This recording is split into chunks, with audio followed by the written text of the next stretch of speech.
Disclaimer. This is a self-cast reflect immune tanky build that also deals a ton of damage. It's meant to be able to do all content while also leveling and not abusing broken mechanics. It was made in Standard League, but you can definitely do a League-based / cheaper version and still achieve great damage.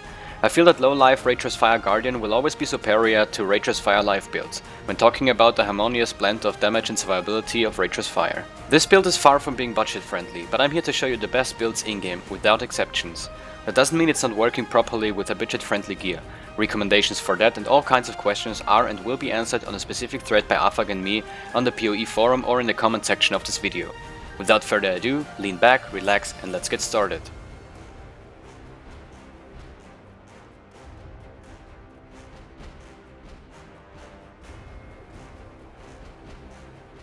This video contains build showcase, content overview, equipment, gems, jewels, flasks, skill tree, ascendancy points, Pantheon powers and Bandit choice.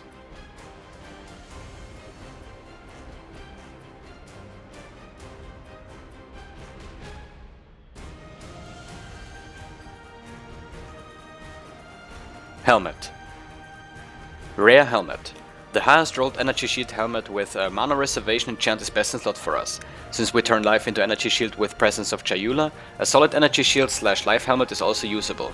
Vertex is also great unique for this slot since it's affordable, has a decent amount of energy shield and gives +1 gems for auras and enlighten.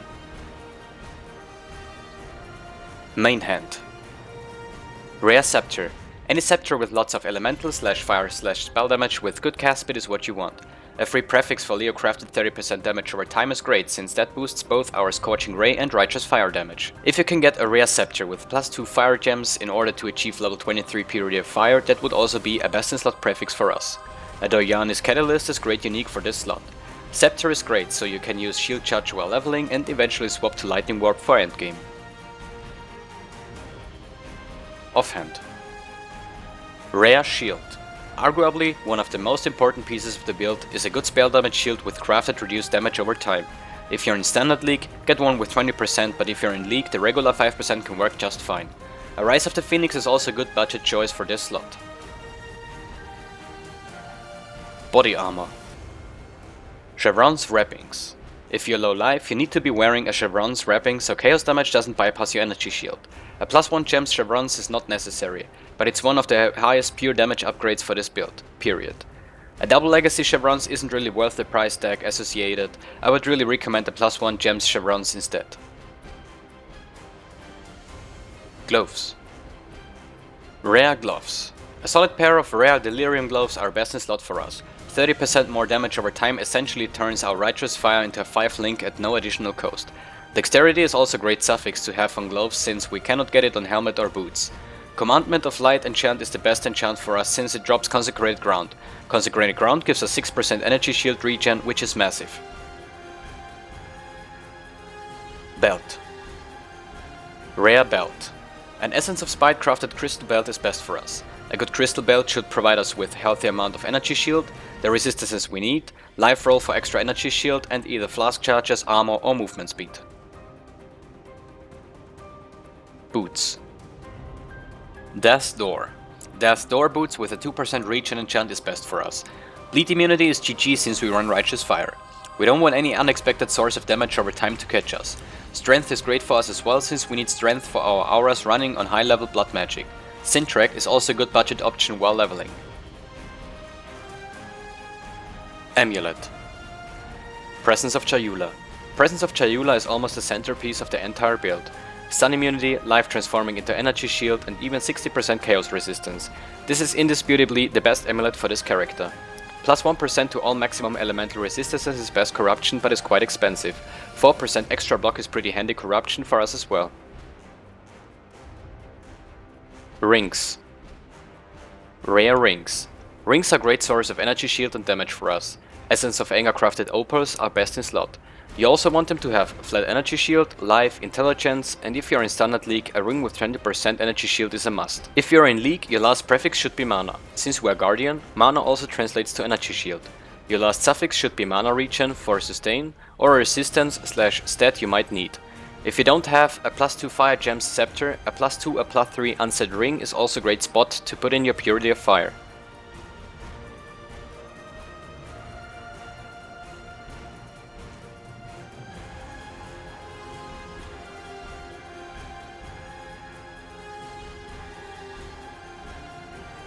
In our helmet we will socket Vitality, Purity of Ice, Purity of Lightning and Enlighten support. These are 3 of our main auras we reserve on mana. In our main hand we will socket Orb of Storms, increase critical strike support and Purity of Fire. You want Orb of Storms linked to increase critical strike support in order to proc Elemental Overload and Elemental Equilibrium on enemies. If you have a +2 Fire Gems prefix on your scepter, you can achieve a level 23 Purity of Fire. If you don't, an Unset Ring with +2 or +3 gems is another good option. In our offhand we will socket Lightning Warp, less duration support and Swift Affliction support. You want to use Lightning Warp for endgame / boss farming. For leveling / chaining maps you can use Shield Charge with Shield Charge, faster attack support and Fortify support. In our body armor we will socket Scorching Ray, Controlled Destruction support, Elemental Focus support, Efficiency support, Burning Damage support and Swift Affliction support.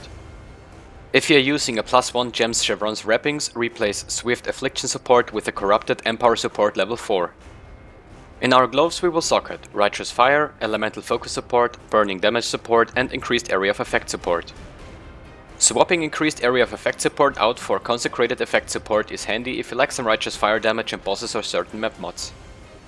In our boots we will socket Discipline, Clarity, Empower support and Blood Magic support. These are our 2 auras we reserve on life in order to achieve low life. You want to Discipline as high as you can get it, but don't level your Clarity up too much. You can also replace Empower support with Stone Golem if you need some more regen.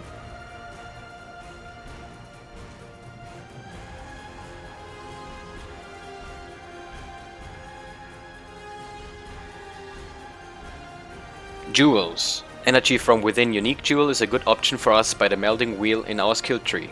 Rare jewels are also very important.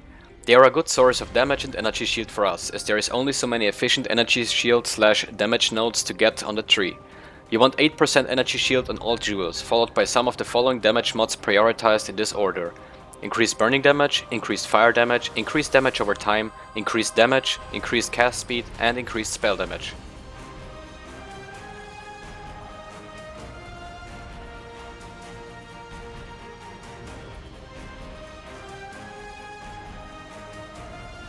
Flasks. Rumis concoction. Any good rumis you can find will certainly help. Block is important to us because the longer we can let the Scorching Ray build and do its thing, the more damage we do. I would value the block spells roll higher than the regular roll, since we're more than likely kept on block every 5 seconds through Ascendancy. The Sorrow of the Divine. This is the closest thing to a life flask you will ever have. Get the highest duration you can find and you will love it. You could also just as easily roll / buy a magic one with increased duration and other mod you like on there. I choose to use this because it's common. The duration is longer than a magic sulfur flask and you'll still get 3 uses out of it. Witchfire Brew. Witchfire Brew is a great defensive and offensive flask for us. Free vulnerability, smoke cloud on use and extra damage over time. This flask is the trifecta. Quicksilver Flask. Being chilled / frozen is really frustrating for us, especially with Death's Door. Also, we need help speeding through maps and keeping up with all those pathfinders we might be mapping with. If you're playing solo, you could replace one of the Quicksilver Flask with a Ruby Flask to act as a pseudo life flask as well.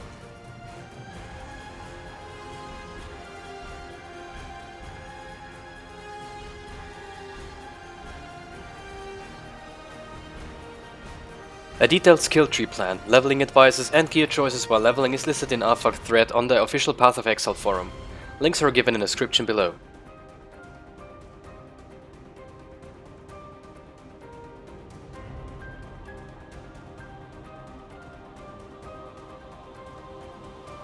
Ascendancy points. We're gonna take Time of Need, Radiant Faith, Unwavering Faith and Bastion of Hope.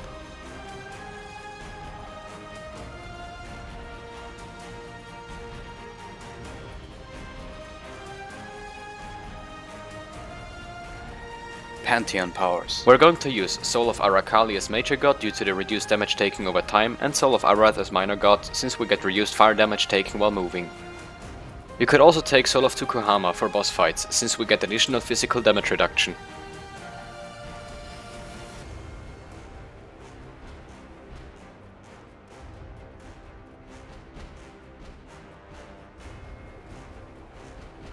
Bandit choice. Our bandit choice is depending on the league we play in. In League you want to help Oak for life regeneration per second, additional physical damage reduction and increased physical damage. In Standard League you want the additional skill points, so we have to kill them all. Note: If you have any questions regarding the build, such as leveling advices, budget recommendations, more gameplay footage, insert random question here, visit the written guide on the PoE forum and/or visit Ahfack's YouTube channel. Links are in the description below. Thanks for watching my video. I would greatly appreciate your support with a simple like on the video, your thoughts and feelings about the video and the content itself in a comment. On top of that, subscribe to my YouTube channel if you want to see more videos in the future. It's totally free, so become a part of the growing community. A big thanks to Ahfack for creating the guide and providing me with the footage for our project. You can find all kinds of God mode PoE on his channel, so check it out. Take care and have a great day.